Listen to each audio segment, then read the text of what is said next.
habeen wanaagsan daawadayaal haddii aad Soomaaliya ku sugan tahay waxa ay ku tahay xilli habeen ah haddii aad joogto wadamada caalamkana waxa laga yaabaa inay ku tahay xilli aan habeen ahayn waqti walbo ay ku tahay wanaagsan ayaan ku leenahay waxaan rabaa caawa inaan ku soo gudbiyo xogaha macluumaadka iyo wararkii ugu dambeeyay ee degdeg ahaa ee soo kordhay saacadii la soo dhaafay qodobada xasaasiga ah ee wararkeena aad ku daawan doontaan caawa waxa qayb ka noqonaya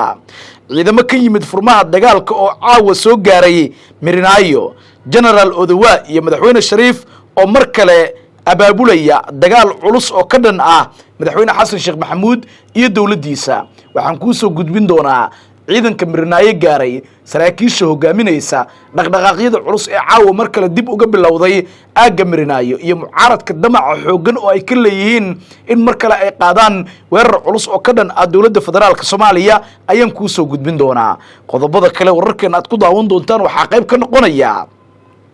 khilaaf xoog leh oo soo kala dhaxgalay senator Muuse Suudi Yalaxow iyo madaxweyne Xasan Sheekh Maxamuud iyo ciidanka Muuse Suudi oo caawa difaacyo culus ka xirtay aaga Mirinaayo haddaba khilaafkan muxuu salka ku hayaa maxay tahay dhaqdhaqaaqyada culus ee xilligan senator Muuse uu bilaabay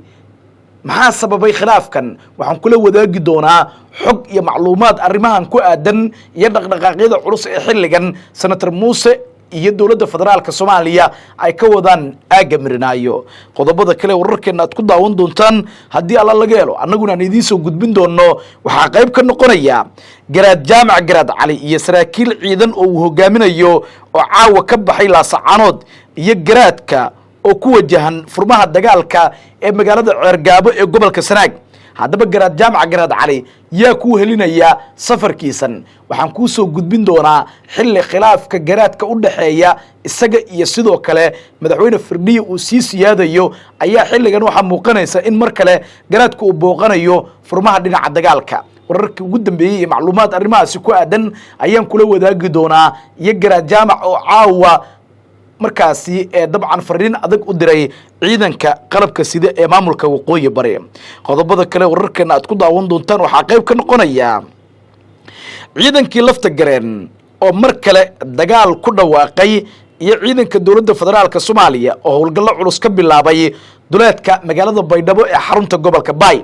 dhaqdhaqaaqyada culus ee soconaya ciidanka koonfur galbeed ee xilligan is urursanaya ee mar kale doonaya in ay duulaan culus ku qaadaan magaalada Baydhabo iyo xaalka magaalada oo markan aad u kacsan iyo khilaafaad u dhaxeeya siyaasiyiinta iyo sidoo kale hogaamiyaha cusub ee la doortay ee Shaqaadan Madoobe oo xilligan ka taagan Baydhabo ayaan kula wadaagi doonaa macluumaadkii ugu dambeeyay qodobada iyo qodobo kale iyo wixii nagu soo kordha ayaa daawan doontaan haddii aad nagu cusub tahay waxaan ku leenahay fadlan nagu soo biir like sar muuqaalkan subscribe boggan si aad uga mid noqoto saaxiibada halkan joogtada uga helaya wararka warbixinada iyo macluumaadka mar walba aan halkan idinkugu soo gudbinayno saacadu waxa ay ku beegan tahay 8 fiidnimo iyo qadar 15 daqiiqo ah soo dhawaada daawadayaal qaybaha ugu horeeyay ee wararkeena ayaan ku bilaabaynaa waana habeen talaada ay sii baxayso arbacana ay soo galayso tirada taariikhduna waxa ay ku beegan tahay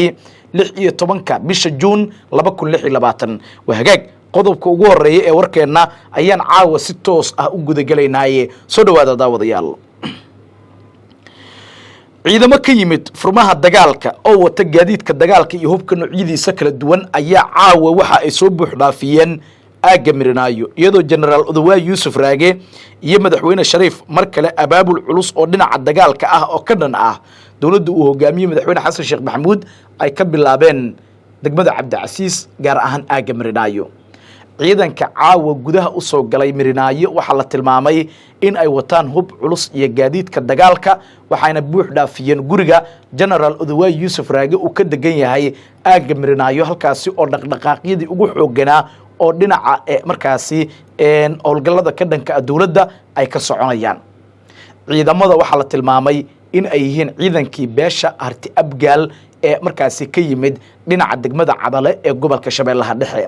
ciidankan ayaa ka soo ambabaxay degmada Cadale iyaga oo soo maray deegaanada xeebta ah ee ka tirsan gobolka Shabeellaha Dhexe waxaana ugu dambeyntii dhinaca degmada Kaaraan ay ka soo galeen ciidankan dhinaca Gubadley waxaana la tilmaamay in ay markaasi toos u soo aadeen dhinaca aagga Miranaayo halkaasi oo ay ka soconayaan dhaqdhaqaaqyadii ugu xooganaa ciidankan oo wata hub culus iyo gaadiidka dagaalka ayaa la tilmaamay in uu dalabkeeda lahaa madaxweynihii hore ee dalka Sheekh Shariif Sheekh Axmed oo xilligan cabasho xoogan ka muujinaya in uu qabo dhibaatooyin uu kala kulmayo dawladda uu hogaamiyo madaxweyne Xasan Sheekh Maxamuud General Odawaye Yuusuf Raage oo lagu dhiiran waayay in gurigiisa la baaro gudaha loo galo hubka iyo sanadda ciidanka ee uu gacanta ku hayana laga soo wareejiyo ayaa xilligan la tilmaamay in ciidankan uu shafka u garaacday sidoo kalena uu doonayo in ciidankan ay noqdaan howlgalka la doonayo in markaasi lagu hor istaago muddo kororsiga madaxweyne Xasan Sheekh Maxamuud madaxweyne Shariif iyo sidoo kale taliyihii hore ee ciidanka xoogga dalka Soomaaliyeed khadka telefoonka ayaa la tilmaamay in ay ku wada hadleen madaxweyne Shariif iyo General Odawaye Yuusuf Raage labaduba waxay aad uga fikirayaan in saldhigyo macquul ah laga samaysto aagga Miranaayo halkaasi oo dhaqdhaqaaqyo culus ay markaasi ka dhici doonaan maalmaha soo socda sida ilo xog ogaal ah ay noo xaqiijinayaan macluumaadka aanu helayno ayaa tilmaamaya in ciidanka caawa soo gaaray aagga Miranaayo in ay gaarayaan ku dhawaad 500 oo askari oo wata hub culus iyo gaadiid dagaal oo aad u fara badan waxaa la tilmaamay in qayb ka mid ah aagga Miranaayo gaar ahaan guriga uu degan yahay General Odawaye Yuusuf Raage in ay ciidankaasi saldhigteen iyaga oo bilaabay dhaqdhaqaaqyo culus sidoo kalena markaasi xaaladda amniga Miranaayo ay tahay mid aad u degan dawladda federaalka Soomaaliya ayaa doonaysa in ay ka hortagto talaabooyinka ay qaadi karaan xubnaha mucaaradka ah ee xilligan sida aadka ah uga soo horjeeda dawladda dhexe federaalka Soomaaliya waxaana muuqanaysa in ay soconayaan dhaqdhaqaaqyadii ugu dambeeyay ee dhinaca ciidanka ah taliyaha ciidanka xoogga dalka Soomaaliyeed waa taliyihii hore General Odawaye Yuusuf Raage ayaa ciidanka markii ay soo gaareen goobta meel fagaar ah kula hadlay sida la tilmaamay waxa uu markaasi dabcan ka dhageystay fikradooda iyadoo sidoo kale markaasi warbixin uu ka siiyay xaaladda guud ee dalka iyo halka ay wax marayaan maadaama ciidankan iskugu jiraan ciidamo macuusley ah iyo sidoo kale ciidamo ka tirsan kuwa xoogga dalka Soomaaliyeed ee beesha agoonyaro ka soo jeeda beesha agoonyaro ayaa wacd ku martay in ay difaaci doonaan madaxweynihii toddobaad ee Jamhuuriyadda Federaalka Soomaaliya Sheekh Shariif Sheekh Axmed maalmihii ugu dambeeyay dhaqdhaqaaqyo culus ayaa ka soconayay degmada Cadale oo ciidanka diyaar garowga ugu xooganaa ay ku jireen laakiin waxaa la tilmaamay in howshii socotay wada hadal lagu dhameeyay ugu dambeyntiina ciidankii markaasi uu hogaaminayay ama beesha agoonyaro ka soo jeeday markaasi dabcan halka ku sugnaa ay waa ciidankii beesha Artay Abgaal ka soo jeeday halkaas ku sugnaa gabi ahaanba ay markaasi u soo huleeleen dhinaca magaalada caasimadda ah Muqdisho sidoo kale ciidamo aad u fara badan ayaa markaasi wali waxa la tilmaamay in ay yihiin kuwa markaa ku soo qulqulaya magaaladan mardhow waxaa la filan karaa in xubnaha mucaaradka badankoodu ay u guuraan aagga Miranaayo walow dawladda federaalka Soomaaliya ilaalo xoogan ay ka hayso sidoo kalena madaxweyne Shariif iyo ciidamo uu hogaaminayo lagu xanibay guriga ay ka degan yihiin aagga kilometer 4 degmada Wadajir ee gobolka Banaadir macluumaadka hadda aanu helayno ayaa tilmaamaya in madaxweyne Shariif markan caro xoogan ay ka muuqato la tashiyo badan uu la sameynayo ciidanka iyadoo sidoo kale la tilmaamay in dabcan madaxweyne Shariif iyo sidoo kale taliyihii hore ee ciidanka xoogga dalka Soomaaliyeed General Odawaye Yuusuf Raage labaduba xilligan uu dhaxmarayo iskaashi xoogan oo dhinaca dagaalka ah isla markaana laga hortagayo talaabooyinka xilligan ay qaadayso dawladda federaalka Soomaaliya madaxweyne Farmaajo iyo sidoo kale madaxweyne Shariif ballanqaadyo culus ay u sameeyeen taliyihii hore ee ciidanka xoogga dalka Soomaaliyeed General Odawaye Yuusuf Raage oo hadda wada dhaqdhaqaaqyadii ugu xooganaa ee dhinaca ciidanka ah isla markaasina la aaminsan yahay in xilligan abaabulka dagaalka iyo fikirka madaxweyne Xasan waa madaxweyne Farmaajo iyo sidoo kale madaxweyne Shariif intaba ay ku howlgalayaan in isagu uu leeyahay maadaama xilligan Miranaayo ay tahay meesha kaliya ee xilligan uu markaasi dabcan dhaqdhaqaaqyada culus ka wado sidoo kale xubnaha mucaaradka ee dabcan u badbaaday maadaama xilligan uu ku sugan yahay General Odawaye Yuusuf Raage oo isqarinaya laakiin aad u taageersan sida la tilmaamay xubnaha mucaaradka ah ee ka soo horjeeda dawladda federaalka Soomaaliya ciidanka waxaa la tilmaamay in ay wateen ku dhawaad 10 cabdibile iyo sidoo kale gaadiidka kale ee dagaalka ee markaasi ciidamada loogu talagalay waxaana la tilmaamay in ciidanku xilligan ay markaasi ku sugan yihiin guriga dabcan taliyihii hore ee ciidanka xoogga dalka Soomaaliyeed iyo aagga markaasi loogu talagalay in ay ciidankan markaa degaan wixii ku soo kordho wararkeena dambe ayaad ku daawan doontaan haddii Allah ugu dalo u raali ka noqdo markana khilaaf xoog leh ayaa soo kala dhex galay muuse suudi yalaxow iyo madaxweyne xasan sheekh maxamuud iyadoo ciidanka muuse suudi caawa difaacyo culus ay ka xirteen aagga garaashka muuse suudi haddaba khilaafkan maxaa sababay maalmihii lasoo dhaafay senator muuse suudi yalaxow waxa uu soo baneeyey degmooyinka wadajir iyo dharkiinley halkaasi oo hub culus iyo saanad ciidan intaba ay u taalay iyadoo xilligan ay muuqanayso in hubkiisii iyo saanadiisii ciidanka hal meel uu iskugu geeyey muuse suudi yalaxow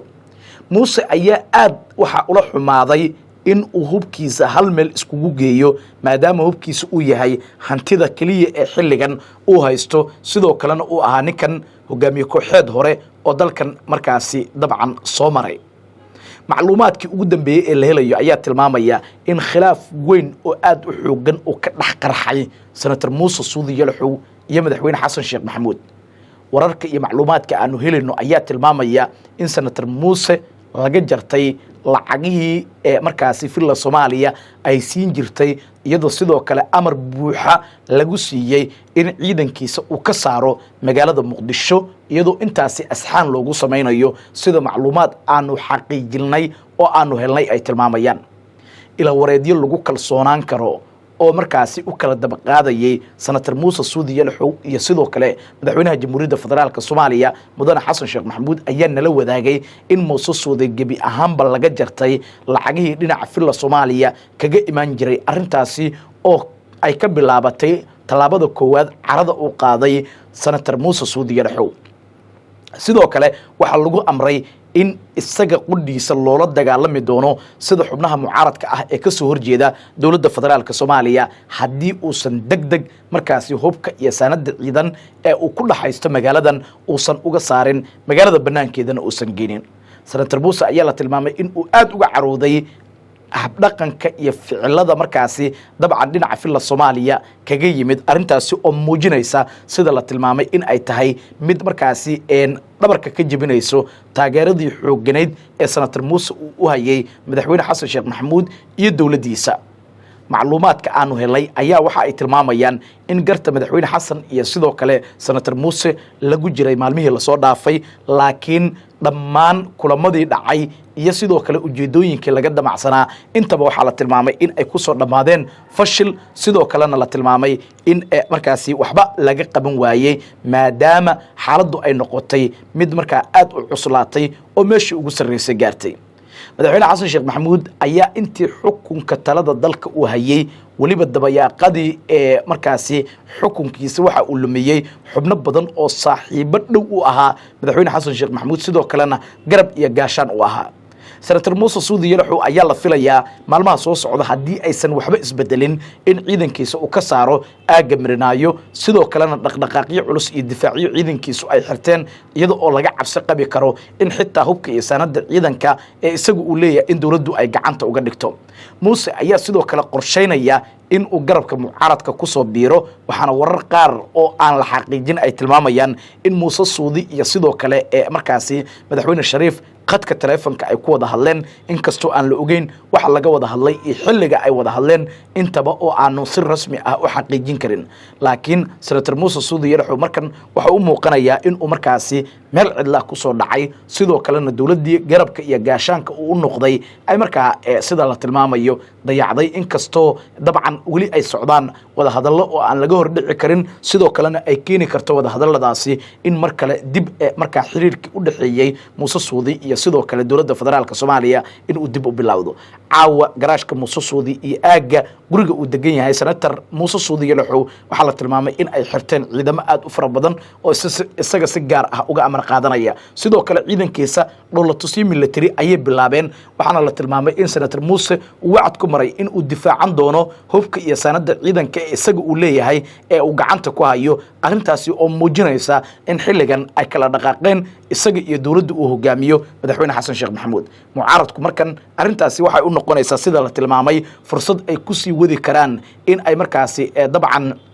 awood buuxda ku helaan taasi oo markaa dhibaato ku noqon karta dawladda federaalka Soomaaliya lama oga talaabadan iyo waxa ka dhalan kara iyo sidoo kale mucaaradka sida ay markaasi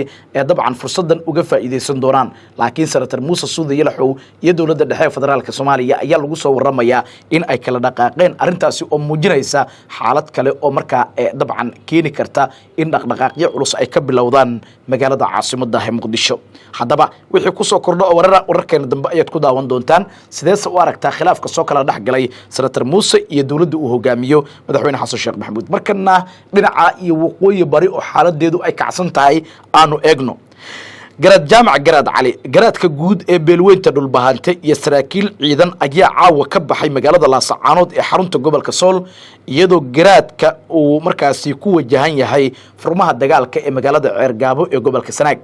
maamulka Cabdulqaadir Firdhiye markii talada dalka deegaanada maamulka waqooyi bari uu la wareegay waxyaabihii dabcan uu ballan qaaday waxa qayb ka ahaa in uu markaasi gacanta ku dhigi doono deegaanada gacanta ka maqan ee ka tirsan gobolka Sanaag gaar ahaan magaalada Ceergaabo oo ah magaalo muhiimad gaar ah u leh maamulka waqooyi bari laakiin waxa la tilmaamay in aysan arintaasi dhaqan gelin iyadoo markaa tilaabooyin culus xilligan ee maamulka waqooyi bari ay ku horgudban yihiin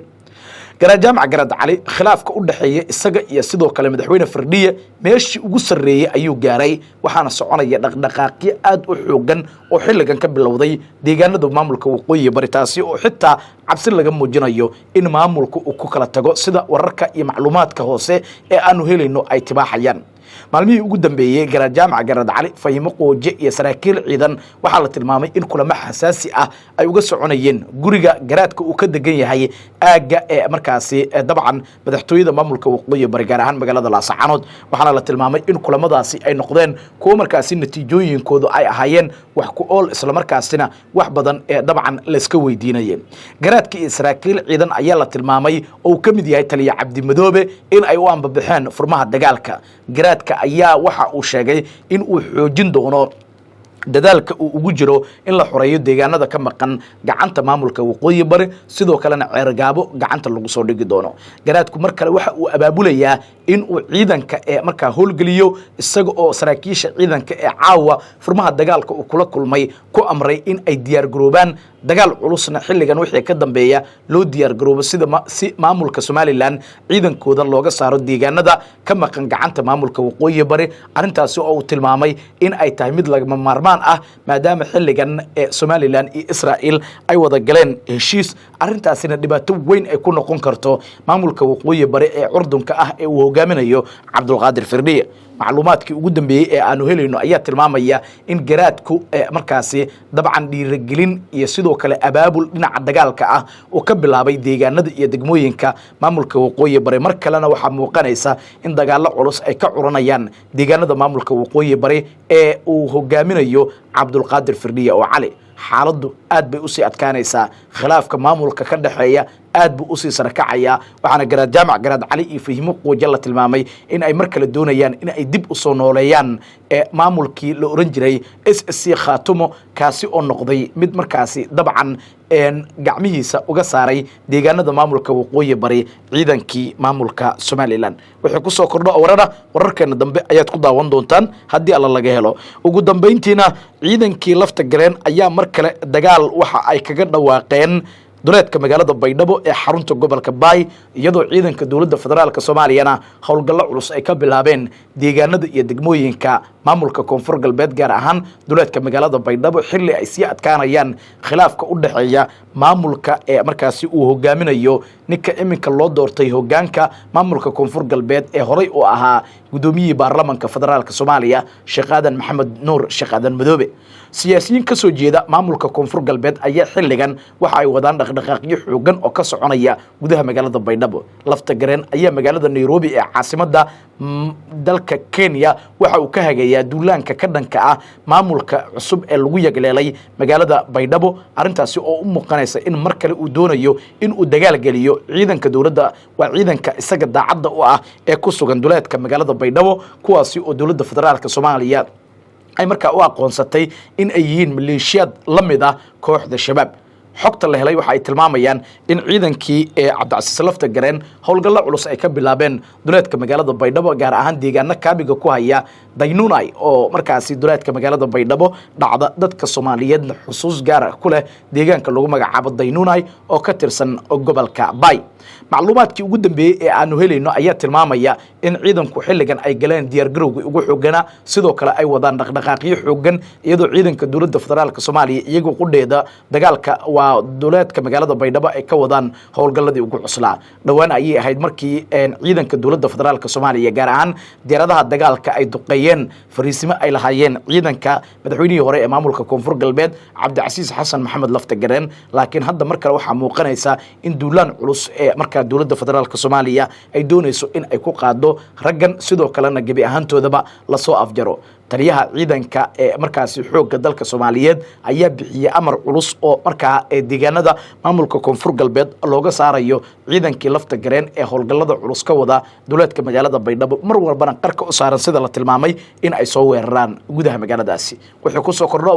wararkeena dambe ayaad ku daawan doontaan haddii aad nagu cusubtahay waxaan ku leenahay fadlan nagu soo biir like share muuqaalkan subscribe bogan si aad uga mid noqoto saaxiibada halkan joogtada uga helaya wararka warbixinada iyo macluumaadka mar walba aan halkan idinku soo gudbinayno habeen wanaagsan daawadayaal